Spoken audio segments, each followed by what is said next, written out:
Fodé Doré. Et aujourd'hui, nous allons vous proposer d'abord une première partie de ces interviews avec Delvin Dinga. Suivez.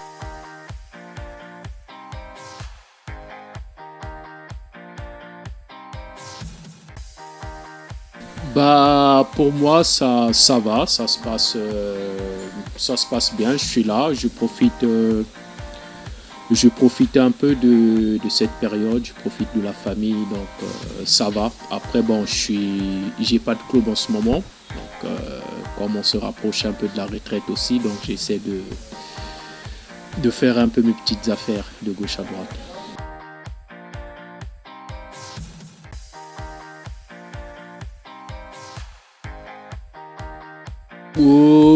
Je peux dire oui, mais bon, après chacun est dans son domaine, parce que je sais que Dunyama il est entraîneur, il entraîne, donc moi je suis plus dans le management et puis voilà, mais sinon ça reste une bonne chose, et surtout il faut, avec la chance qu'on a eue de venir en Europe, d'apprendre un peu ce qui est le football européen. Donc c'est à nous de se préparer pour aller apporter notre aide au pays.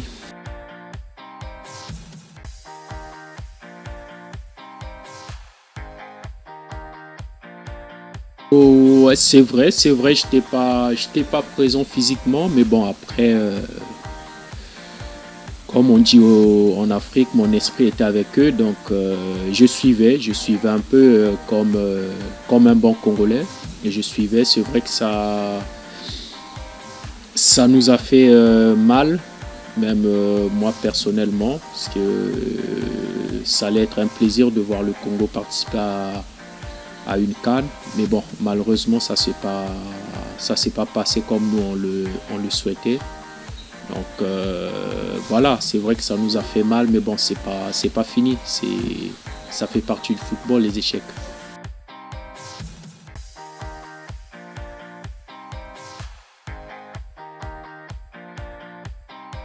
Bon, moi je vais pas plus rentrer, pas les polémiques. Je vais pas parler comme un sporteur, parce que je sais que les sporteurs congolais, ça leur a vraiment fait mal. Dessus, une fois de plus, bah, comme ils le disent un peu, on entend un peu de partout. Moi, je vais plus parler en tant qu'acteur, même si j'ai pas participé à la campagne, mais j'étais avec eux de loin.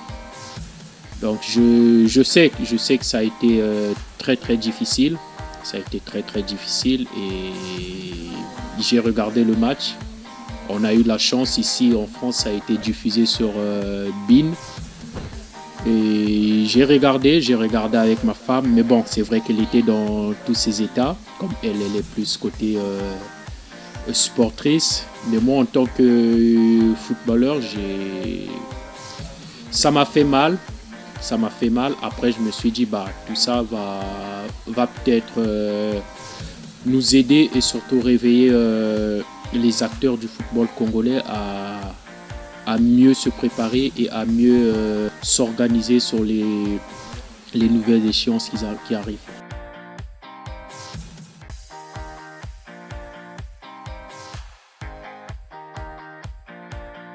C'est vrai, les gens ils connaissent pas ma position, mais bon, après, vu l'âge, parce qu'il faut pas se voiler la face. Le football aujourd'hui, c'est plus les jeunes, c'est plus la jeunesse.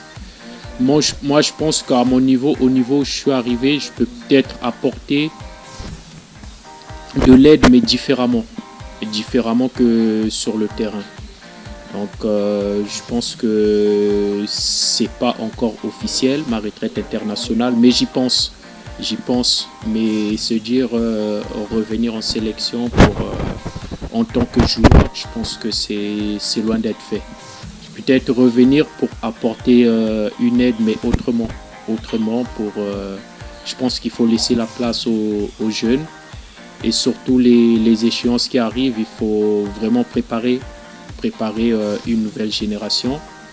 Et s'il faut que nous, les anciens, on apporte notre soutien, notre aide, si notre présence est obligatoire, en ce moment-là, oui.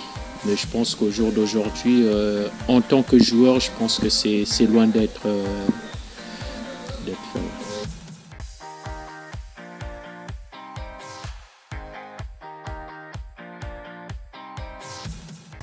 Je vais peut-être penser sur ta deuxième opinion. Je vais peut-être dire c'est l'arbre qui cache la forêt sur plusieurs problèmes. Dire que le football congolais est en pleine progression, non. C'est pas parce que les jeunes ils ont fait la CAN, la CHAN et les seniors ils se sont fait éliminer juste à la porte de la CAN. Et je pense que tous ces résultats, tous ces échecs vont peut-être nous pousser à mieux s'organiser, à vraiment préparer une nouvelle génération. Mais quand je dis préparer une nouvelle génération, ça va de pair avec les dirigeants, avec ceux qui dirigent le football congolais. Nous aussi les anciens, vu notre expérience, et les joueurs, les concernés. Donc je pense qu'il y a beaucoup de problèmes qu'il faut voir au niveau du football congolais. Et voilà, on va apporter notre soutien.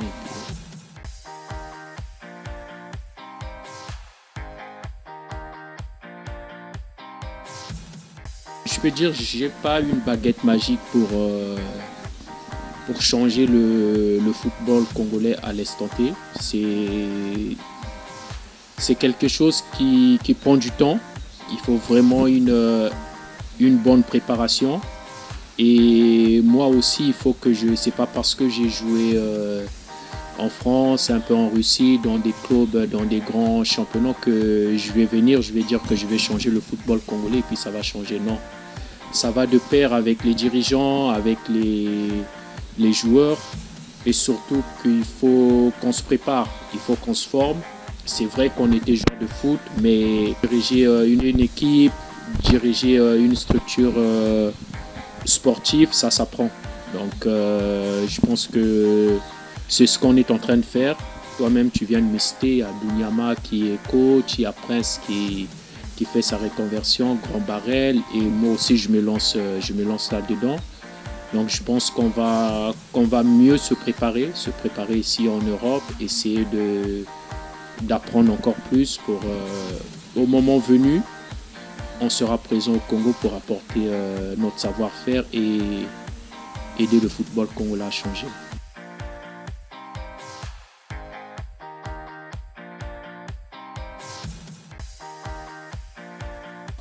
Bon, ça me fait rire, c'est parce que bon, les gens ils connaissent pas bien l'histoire de cette équipe.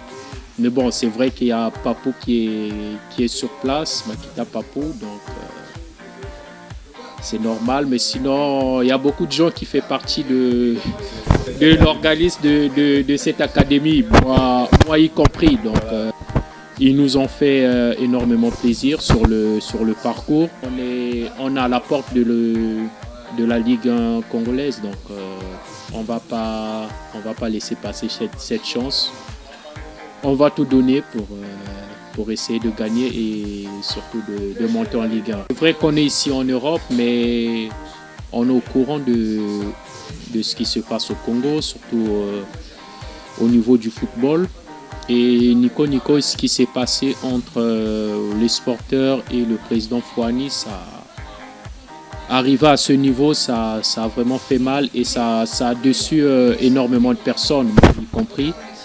Mais bon, ça reste une équipe référence de l'arrondissement de Tchétché. Et je pense qu'ils vont tout faire. Le président Fouani il est conscient. Et les sporteurs, je pense qu'à un moment donné, il faut s'asseoir et le linge sale, ça se lave en famille. De remettre l'équipe en marche. Après, il n'y a pas que Nico, il y a aussi des grandes équipes qui sont en train de disparaître. Je pense que c'est vraiment dommage. C'est vraiment dommage d'arriver à ce niveau.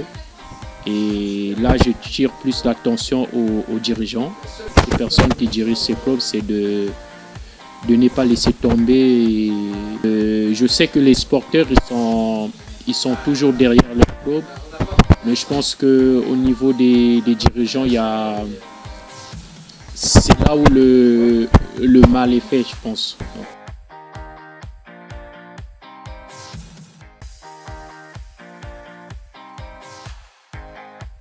Je pense que c'est une bonne chose. Après, on va voir comment ça va se dérouler, comment ils s'organisent pour essayer de professionnaliser le football congolais. Parce que bon, pour nous, le plus important, c'est remettre le football en marche. Alors, messieurs, vous avez suivi de près cette interview de Delvin Dinga qui parle de sa reconversion, qui a parlé aussi du championnat congolais qui va être professionnalisé d'ici peu.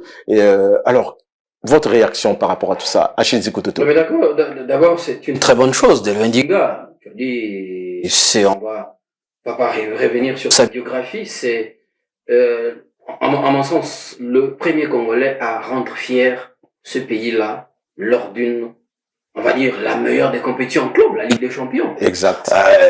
Voilà. Et il a choisi d'être dans le management du sport, certainement dans les velléités de devenir peut-être agent joueur ou de gérer une formation sportive. C'est une très bonne chose. On a toujours eu un peu les yeux amoureux à l'égard des Camerounais, des Ivoiriens, des Sénégalais, même nos frères de l'autre côté de la RDC, oui, qui arrivent à la reconversion pour apporter l'expérience qu'ils ont eue sur leur terrain pour la transmettre auprès des jeunes. Et puis, concernant effectivement l'arrivée de la professionnalisation, je pense que lui qui a évolué à un niveau très élevé, donc professionnel, oui, ça ne peut être qu'une bonne chose. Et puis la dernière chose, c'est cette envie de faire rêver aussi les jeunes, oui, à travers justement le projet où il est fait partie prenante, le Kwilu Football Academy,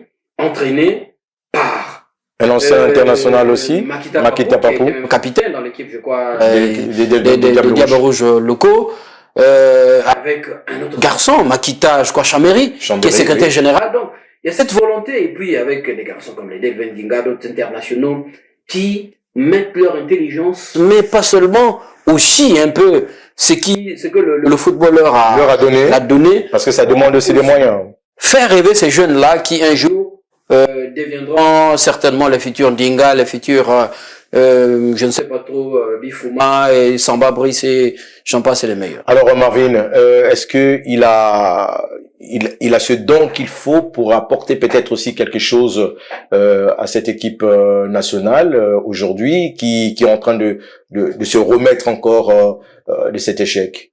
Vous savez, Achille a dit quelque chose de très capital au sujet de Nzinga. C'est le seul Congolais à avoir rendu fier le Congo au niveau de la plus prestigieuse des compétitions européennes de football, à savoir la Ligue des Champions. Oui. Il a représenté Auxerre à cette compétition, mais aussi l'Olympiakos, avec l'équipe avec laquelle il a quand même atteint les quarts de finale. Les quarts de finale, oui. Par Manchester, ce qui n'est pas rien. Donc c'est pour dire que c'est un joueur très expérimenté. Et ce que j'aime bien chez lui, c'est qu'il a compris le fonctionnement du football moderne. Quand à une certaine époque, un joueur qui arrive en fin de carrière s'éteignait parce qu'il ne pouvait plus rien faire, voilà, pas de vision. Maintenant, je crois qu'il s'est inspiré de ce qui se passe un peu ailleurs, ce qui prouve que son intelligence, il ne l'avait pas seulement sur les terrains, mais en dehors aussi. Du terrain aussi. Donc, sa reconversion dans le management du sport, donc ça prouve que c'est quelqu'un qui a toujours cette envie, cette soif d'apporter quelque chose, oui. Environnement. Et même quand vous dénotez un peu ses propos, vous comprenez que c'est quelqu'un qui est disposé à toujours représenter son pays, à toujours le servir. Donc, je crois que à la longue, avec son expérience, c'est quelqu'un qui serait toujours bienvenu dans cet environnement du football congolais avec son intelligence. Et il a aussi de bonnes idées. Déjà, investir dans le football local. Surtout des jeunes aussi. Oui. Donc, ça montre à quel point il comprend un peu comment fonctionne. Il comprend pas un peu, très bien comment fonctionne le football en Afrique et partout ailleurs. Donc, ça reste une valeur sûre du football sur les terrains et en dehors. Donc, aujourd'hui, je crois que son expérience va servir d'une manière ou d'une autre au football congolais et nous devons avoir un œil particulier sur lui parce que c'est quelqu'un qui va faire briller notre sport d'une manière ou d'une autre. Et puis, ça fait bien parce que, comme a dit Marvin, il a la légitimité parce que il a évolué à un niveau où personne ne peut plus le contester. Et je sens quand même un bon vent. Des jeunes un peu, C'est-à-dire cette génération de 2007 est en train de...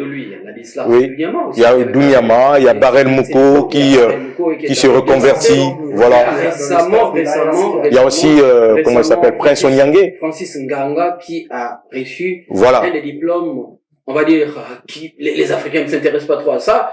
Ça gère un peu l'économie du sport, le management. C'est le premier Congolais d'ailleurs à avoir ce diplôme. Avoir ce diplôme-là, oui. Francis Nganga. Donc, ouais, il a été manager, il n'avait pas encore ce diplôme, mais maintenant qu'il l'a, ça lui donne la légitimité peut-être pour faire ce genre de boulot. Donc c'est une très bonne chose que les Congolais ont compris. Que nous ayons pardon, avant de chuter, parce qu'on a vu un moment, il y a eu lors des dernières élections de la Fédération congolaise de football des anciennes gloires, oui. Excusez-moi, mais qui ne veulent pas aller un peu se former, se spécialiser, aller dans la reconversion, qui pensent qu'ils peuvent comme ça venir parce qu'ils sont des anciens footballeurs. Il faut aussi se créer un profil, des diplômes pour justement faire comme les jeunes commencent à faire là. Et maintenant qu'il va entrer dans la gestion peut-être d'un club avec Kefay, etc. Et là, son club, il est déjà affilié oui. à la Fédération congolaise de football. Donc, il pourra peut-être postuler un jour. Le jour où il peut postuler. Oui, Marvin Poutbouclé. Avec Delvin Zinga, ce sont des connexions assurées, ce sont des connexions garanties. Oui. Il est passé par Auxerre. Auxerre, aujourd'hui, c'est l'un des plus grands centres de formation. Mais voilà, en France, oui. Le Congo peut aussi être, d'une manière ou d'une autre, Olympiakos aussi, c'est un enfant de la maison. Comme fait les autres, quoi. Voilà, donc c'est ça. Je crois que Nzinga Delvin, en tout cas, c'est une étoile qui brille encore. Mesdames et messieurs, c'est terminé.